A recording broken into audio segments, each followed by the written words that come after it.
Hi guys, welcome back to Lifestyling Better with me.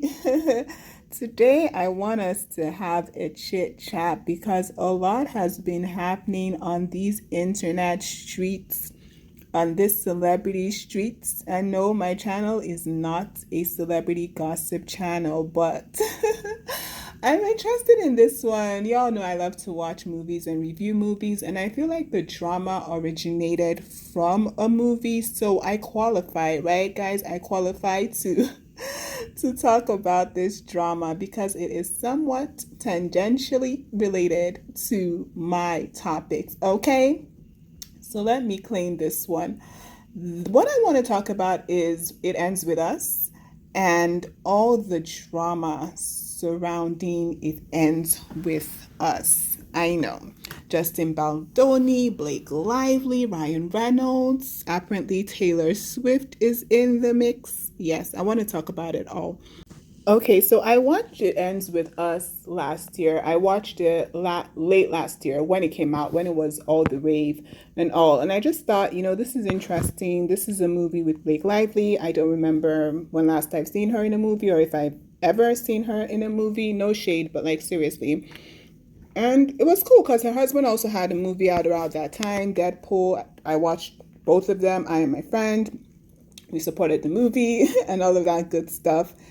Not and also it was good to see Justin Baldoni in that movie because I actually had not seen Justin Baldoni in a movie.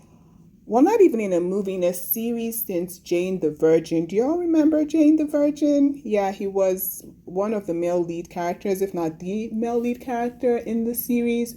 So it was good to see him again. And then I did my research afterwards. I was so excited to find out he had his own creative production company. He was actually the producer as a director on the movie, which was great. And then I found out about the book, which I didn't know before, and its themes of being a DV, a book surrounding DV and all of that. I just thought that was a really interesting theme. I didn't know that. That's a very good thing that he wanted to speak about it, being a man, connecting with women's issues, since in this movie the domestic violence was against a woman. But I didn't even know all of that until after the movie. I don't even think I knew it was based on a book.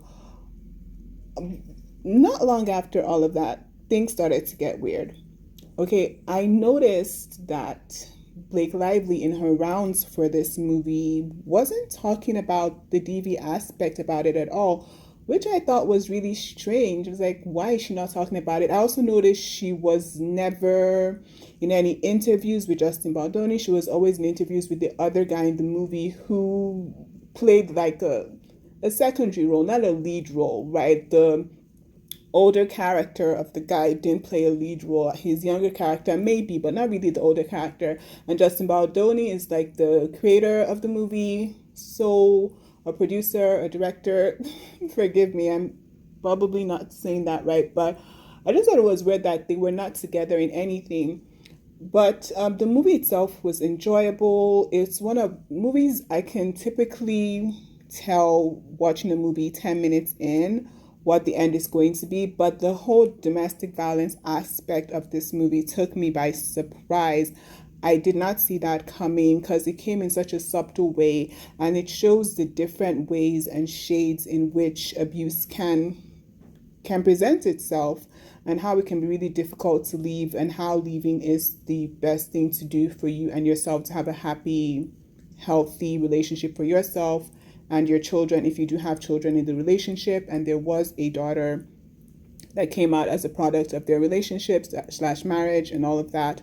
So the movie was great, but then all the drama started on the back end, and it just seemed to me like Blake Lively and Justin Baldoni were in different headspaces and just doing their different things and not connecting at all outside of the movie, which I thought was strange. And I watched it with my friend, right? So we kept on messaging like, what's going on? The press after this movie is so odd. It's atypical, it's weird. And then not too long after that, Blake Lively comes out with her, well, people say technically it was a complaint, But what was going around in the news was that it was a lawsuit against Justin Baldoni for sexual harassment, amongst other things. When that piece came out, the thing that I thought was really odd, that a lot of people, because I've watched and listened to a lot of coverage over this, and the thing that I find pretty weird that a lot of people have not touched on is kind of like the history between Blake Lively and Ryan Reynolds, and how that mirrors what Blake Lively was complaining, that what her complaint against Justin Baldoni was, right? It almost felt like she was making a complaint about something she had done in the past. Because if you don't know, back up, allegedly, I don't know how alleged this is. I think it's pretty factual, but I'm not a keen follower of any of these people, so let me just say allegedly. Blake Lively met Ryan Reynolds on the set of Green Lantern whilst he was married to Scarlett Johansson, and not long after he and Scarlett Johansson broke up, and eventually the rest is history. He married Blake Lively, and I believe it has been recorded or written that Scarlett Johansson did say at some point that it was during that movie that her relationship with her man started to get weird. So it does appear like Blake Lively and Ryan Reynolds realized that they were meant for each other during that movie, regardless of the fact that Ryan Reynolds is a married man. This is almost verbatim what she is claiming that Justin Baldoni was trying to do to her, because he's a married man, and in this case, she's actually a married woman, and she is trying to say that he was trying to make the moves on her, do things to her beyond what was agreed in the script. So I just found that whole thing strange, and I found it questionable, because I feel like, how are you going to be calling out somebody for doing something that you did? I'm not saying that's right, or he should have done that. What I'm saying is I did not believe it, because it almost seemed like she was projecting her past on him. Okay, guys, I did a quick pause to confirm Justin Baldoni is the director of It Ends With Us. Let me stop messing that up. So yeah, I think this is an angle that people are not really speaking about. Is I thought it was weird that she was claiming he did to her what she had done to somebody else, what her and Ryan basically had done to somebody else. So to me, it was questionable, not because if he did that, he was justified, not because if Justin did that, he was justified, but because it just seemed false. It seemed like a false claim. And then interviews came out about how outright mean Blake Lively has been to interviewers in the past. Like, just outright mean and horrible. Somebody was interviewing her, she was pregnant, and the person was basically congratulating her on that and saying, congratulations on your bump. And she was telling this woman, congratulations on your bump. By the way, this woman is not married and was even having fertility issues, of which Blake Lively probably didn't know. But still, what is so wrong in someone telling you congratulations when you're obviously pregnant? She was obviously pregnant, right? Her tummy was way out. And the whole interview was just weird. It was like, for a good part of the interview, she was ignoring the interviewer and looking at her co-interviewee, which was this lady from Real Housewives, the Serena. Yeah. So yeah, I just began to question. I'd never really in the past thought too much about the fact that they hooked up. Blake Lively and Ryan Reynolds hooked up while they were on set, and he eventually left his wife. I didn't really think too much about that. I'm not fans of them or anything, but just that, coupled with her attitude and all stuff that started coming out about her attitude in Hollywood, made me really question this.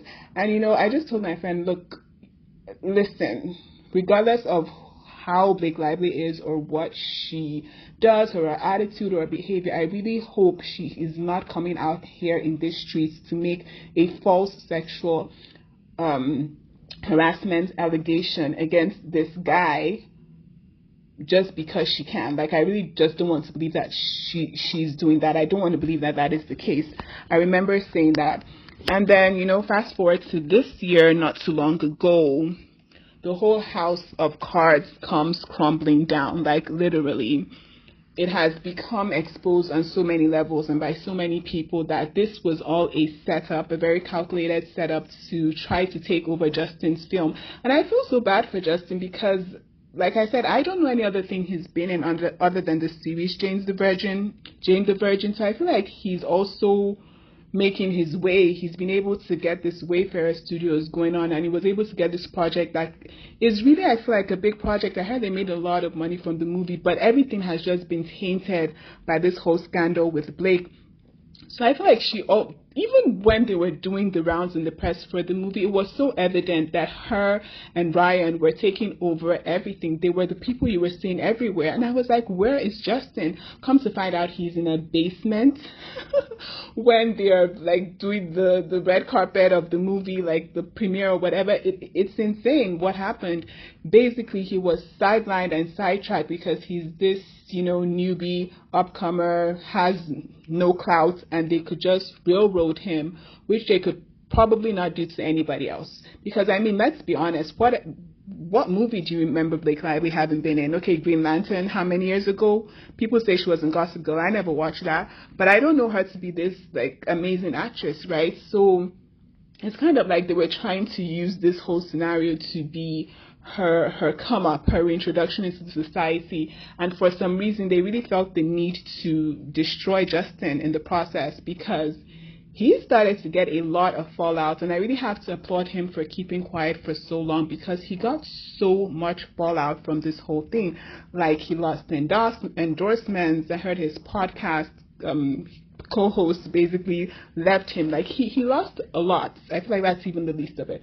But he lost a lot, and his name was seriously tainted with all of this. And for what? It's so unbelievable that someone would come up with something that appears to be a lie just to try and take over somebody else that they feel can be easily taken over. Somebody they can easily push over, because we see Justin, a lot has come out, like voice recordings, video recordings, and we see how just messages, and Justin is basically kissing up to Blake and Ryan, whereas they are making all these allegations against him. She said he body shamed her. They released a video because Justin's team at this point has released a website, I heard, that has all their legal evidence on there. And there's a video that I watched this, and she told him, this is someone who is claiming that this guy body shamed her. She told him that it's not too late to get a nose job. Yeah. And in that scene, she was clearly overbearing, trying to direct everything. Mind you, she's not a director. She's just an actress. This is unheard of in Hollywood, apparently. What she's doing, requesting for scripts, requesting for so much more than she should ever request for as an actress, other than these are your lines, this is what you should be delivering. And he's honoring all of this, and still gets pushed out of the release and the press for his movies. And on top of all of that, still gets slammed into lawsuits to say he was sexually harassing her, and I think also to do with unfair, like, payment or treatment or whatever, maybe not payment, but something, right? Because basically, allegedly, they were trying to get the rights of the movie. He still gets slammed with that, has his reputation destroyed. It's just like the audacity of all these things. Like, how much can you do to one guy? Like, for no apparent reason other than wanting to exert control and take over the movie. It is quite unbelievable. Things came out that Ryan Reynolds said to him that were just completely inappropriate for someone that is saying they're sexually harassing his wife, talking about, like, just disgusting things. You know how Ryan Reynolds likes to make all these disgusting, funny, quote-unquote jokes, right? So, anyway, so that's that. It's been covered more than enough in the news, on the blogs, on YouTube, on here. Then there's the Taylor Swift connection, right? And I kind of want to tie this into the Grammys. Then we'll talk about the Grammys a bit and round this up. Taylor Swift came into the mix because apparently she was there in a meeting or some of the meetings with Justin Baldoni when they were railroading him. She fired somebody on the production. She's a dragon. She's Blake's dragon because Blake is talking about how she's Khaleesi and Ryan and Taylor Swift are her dragons. And Taylor Swift is trying to back up and say, nope, I don't even know this girl. Too late, honey. Too late. She's the one that influenced the hiring of the younger character, of the female lead character in the movie that Blake Lively played the older character of. She is so involved. Where else does this happen? I'll tell you where. Nowhere else. But Justin Baldoni just wants to get this movie off the ground. He wants to be successful. And he wants it to work out. And he is just allowing way more than he should have ever allowed. Like, guy, you should have got into the director's WhatsApp group and just asked them in the chat, is this behavior normal? The answer, it is not. So anyway, Taylor Swift is trying to back out and pull out and like, no, I don't know them, but you are super involved and there's so much receipts to go with that. And it's so crazy because Blake Lively started this. By the way, she tries to put a gag order on this guy. On Justin Baldoni, the court said, no, honey, let this play out. She started this. She was the one that said he fat-shamed her. She was the one that brought out a message in which he was nothing but sucking up to her, which was a response to what we now know to be an extremely lengthy message from her to him in the middle of the night. Because people were saying he sent a voice message in the middle of the night because she sent this lengthy message in the middle of the night. Talking about she has her dragons, Taylor Swift and Ryan Reynolds. And she just twisted. It's so evident how everything is twisted because she's saying he's coming into the trailer while she's breastfeeding her child, whereas basically she invited him into it. And then she's saying that they showed her some very sexual videos, and it is a video of one of the people on the production showing her the natural birth of his wife because that is part of what is supposed to happen in the movie. She just twisted everything. I don't know who advised her on this, but honey, they did not advise you probably. It's probably your husband. Ryan Reynolds that advised you. Maybe, maybe not. Who cares? Let's move on. So Taylor Swift is getting into the mix. And then I noticed that in the Grammy, for the first time in a long time, at the Grammys, we did not see Taylor Swift say, oh my God, I won Album of the Year for the 20th time. Not today, honey. We did not see that in 2025. The Grammys gave Taylor Swift exactly how many Grammys this year? I believe it was a big fat 0. I think so. And definitely not Album of the Year. But let's backtrack as we switch over into the Grammys. Last year at the Grammys, by the way, guys, did you hear that they kicked Kanye and his customary wife out of the Grammys? Did you see her wearing all but nothing? Naked. Honey was naked to the Grammys. I saw that on Shade Room, or was it Shade Room or Complex? The next post I saw was, okay, they've been kicked out. Anyway, I digress. So last year, Jay-Z, he says it on the stage in the Grammys that, listen, you guys, the math is not mathing. My wife has been nominated 30-something times, and yet she's never won Album of the Year. The math ain't mathing. So this year, Beyonce wins Album of the Year. She also wins Best Country Music Award, which was interesting. And yeah, it was interesting. I mean, shout out to Beyonce. We do know that the origins of country music can be traced back to Western Africa with the banjo and all of that. So shout out to Beyonce. I used to be a Beyonce fan many years ago.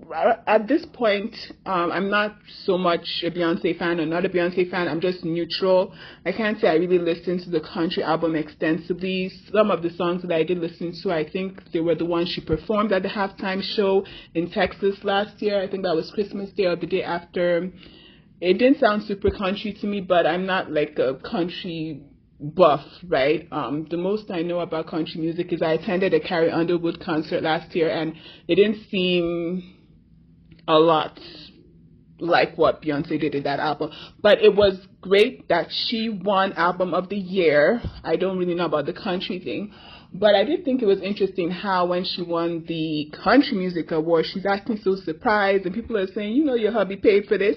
I don't know if that's true, but what I want to point out is Blue Ivy was like, stand up, okay, enough of the acting shot, can you stand up? That was so cute. So I do want to say, I did notice how this year the Grammys really, it seemed like they tried to really have the representation of black people, people of color, fully, integrated. Like, because I feel they know it's about time that if they don't make a shift, there might be some big issues. Because the fact that they gave Beyonce Best Country album for an album that is arguably maybe not so country, and they finally gave her album of the year, was amazing. I was like, I couldn't believe it. For Best International Act, I know last year they had given Tyler, and I think some people had said Tyler doesn't really look that black, but this year they had nominated only, I think, Nigerians were the nominees, so obviously Nigerian won, and also Chris Brown. I heard he's been nominated 25 times for a Grammy. This year he finally won, so I feel like this year they were really trying to do right by us. I don't know if they're really doing right by us, but just acknowledge us finally in a greater way. And I can't say that I was mad that Taylor Swift didn't win a Grammy. I don't know if it has anything to do with the mess she got herself in with Blake Lively. She'll probably be there next year in shock that she won again for the 30th time.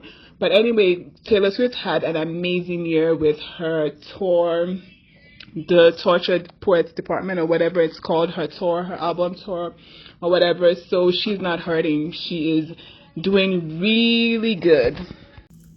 Also, guys, am I the only one that did not realize that Ryan Reynolds was as rich as he is? I mean, I know he owns Mint Mobile, but I think he also owns a football team and is worth a lot of money.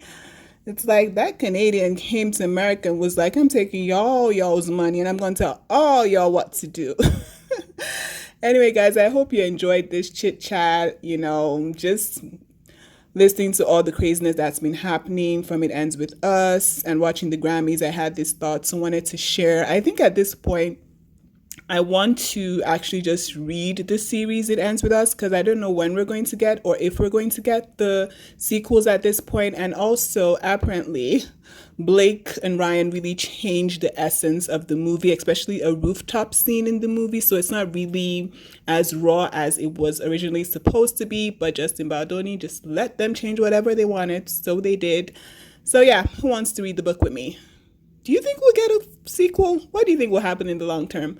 I really hope Justin gets some good compensation for all this mess. And I'm really glad that the public is standing behind him, because I was like, this does not look right from the onset. No, not you, Blake. Talking about what? What you did to Scarlett Johansson? Okay. I'm not sure Scarlett Johansson really even wanted to stay in that marriage, but whatever. She's married, doing good now. Thank you so much for listening, watching. Till the next one, guys. Please remember to like, share, and subscribe if you haven't already. This is Lifestyling Better with me. Bye.